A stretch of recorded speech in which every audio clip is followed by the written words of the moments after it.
Matt, tell us about the situation for you when this magnitude 8.9 hit. Well, it was absolutely unlike anything I've ever experienced before. I've been living here for 8 years now, and this was quite simply the biggest, longest-lasting earthquake I've ever experienced here. And that's it, because Kyung-la, our reporter there, was saying that she thought it was 4 to 5 minutes. Was that your sense as well? Yes, the ground was rolling for an extended period of time. I wasn't exactly sure what to do or where to go. I'd never been prepared for anything like this. My wife and I stood outside and basically held on to the outside of our house. You couldn't even stand up. I mean, literally at the peak of these waves that were washing over the ground, you literally could not stay on your feet. You had to kind of crouch down in a ball or put your back against something so you didn't fall. And that's exactly what we did for the length of the duration of it, which I would say was about probably a minute to 2 minutes. It felt like a lot longer than that, let me tell you. Indeed. And are you saying that you live there, or that you're actually traveling there?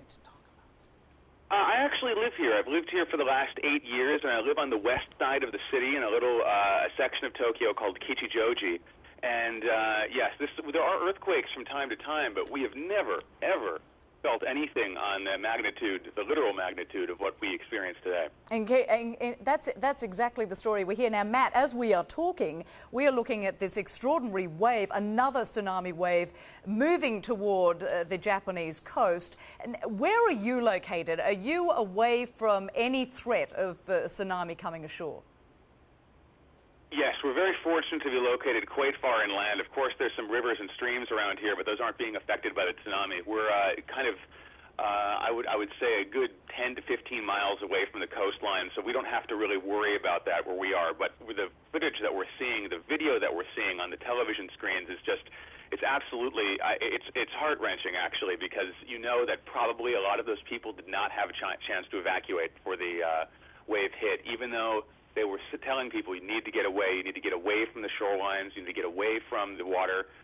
Just watching this wave hit and cars and buildings and houses being swept away in it, I think we're going to see a significant number of casualties, especially up in the northern part of the country where the quake was epicentered.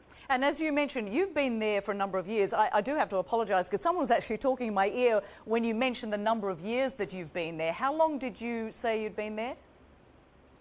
I've been here for 8 years. My wife is Japanese, and she's lived here most of her life. And I can tell you, this was something neither of us we were completely unprepared for this. It was a beautiful spring day. It was sunny outside. I had just come home from a little errand to the grocery store, and all of a sudden, bam! It just hit, and you could tell this was different instantly from other little tremors that we've had before. I mean, it just picked up in intensity. It ramped up.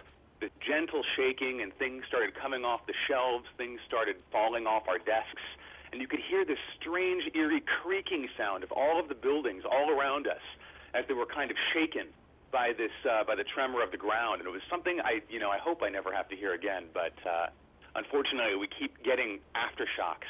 We've had 3 or 4 so far, and there's probably going to be other ones as well. And the reality is, I mean, living in Japan, this is something that you're very used to. But as you say, and of course, as people who've lived there all their lives, they know when this is different, and this felt very different. It absolutely did. I think this is going to be a tremor to remember, so to speak, and I think people are going to be talking about this for a long time to come, because really, Tokyo hasn't seen anything like this in decades.